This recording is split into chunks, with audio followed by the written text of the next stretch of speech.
Алмазбек Шербекович боюнча да айтып кетсем, жылдан мына бир жылдан ашык болуп иштеди. Ишинде чоң-чоң ийгиликтерге жетишти десе мен жаңылып айтарым.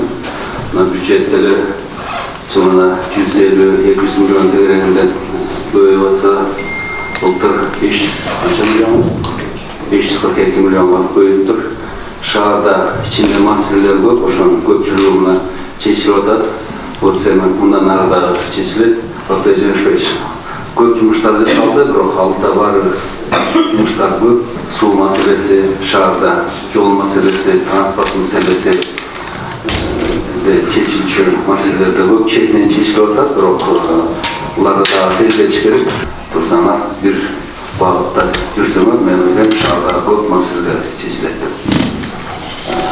Анда болсо сиздердин атыңыздан дагы жол Şirde çok iyilikler var. Olacak var mı?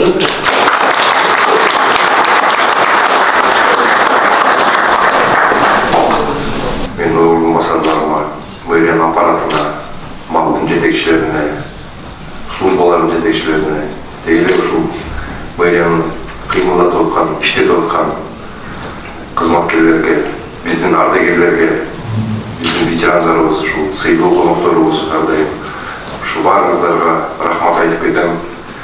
Канча-мынча кемчиликтер болсо эми андай болот экен жумушта.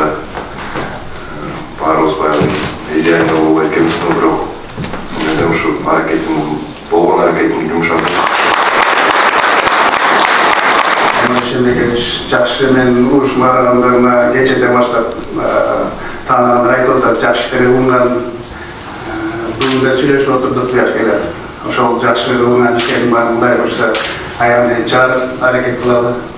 Анан бул жерде мамлекеттин жетекчилиги ушундай ушундай ишеним көрсөткөн үчүн ыраазымын. Ошол ишенимди эми баарыбыз чогуу ишке ашырып актайлы, Кудай буюрса. Жакшы орундардан жакшы ийгиликтерге жеттиңиз. Ош шаарынан да өркүндөп өсүп атат.